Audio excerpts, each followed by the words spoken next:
वो एक सुनहरी शाम थी जब शहजादी अना ये शहजादी सूनिये और इनकी की सहेली शमाइला सब महल के बागीचे में खुशगवार मौसम का मजा ले रही थीं। शहजादी अनाया और सूनिये दोनों जुड़वां बहनें थीं। बचपन से ही इनकी दोस्ती एक अच्छे घराने की लाड़की शमाइला से थी।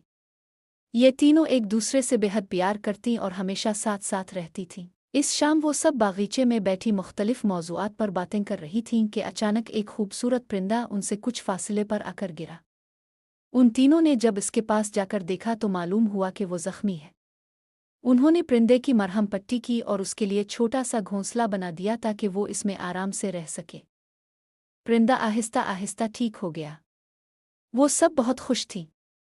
उन्होंने परिंदे के सर पर नरमी से बारी बारी हाथ फेरा तो वो अचानक एक खूबसूरत परी की शक्ल में बदल गया। वो तीनों बहुत हैरान हुई मगर परी ने उन्हें कहा कि उन्होंने इसकी देखभाल की जिसके बदले वो उनको तोहफा देना चाहती है। फिर इसने अपनी छड़ी घुमाई तो इसके हाथ में एक लाल पुतली नमूदार हो गई। जब इसने इसे खोला तो इसमें से 3 खूबसूरत चमकती धमकती हीरे की अंगूठियां निकलें जो इसने उन तीनों में तकसीम कर दें और कहा कि जब कभी मदद की ज़रूरत हो तो अंगूठी को अपनी मुट्ठी में किस कर बंद कर लें तो वो फ़ौरन वहां मदद के लिए हाजिर हो जाएगी।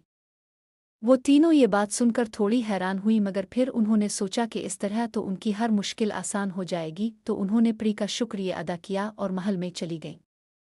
दिन यूं ही गुजरते गए और तीनों पकी सहेलियां 21 साल की हो गईं तो इनके वालिदैन को इनकी फ़िक्र सताने लगी।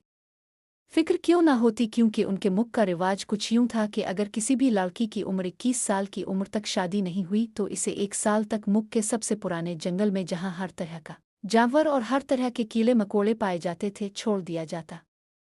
वहां अपने घर का कोई सामान भी नहीं ले जाया जा सकता था। सब इस फिक्र में मुब्तला थे कि अचानक चंद आदमी आए जो ज़बरदस्ती शहजादी सूनिये और अनाया को इनकी सहेली शमाइला के साथ जंगल तक ले गए।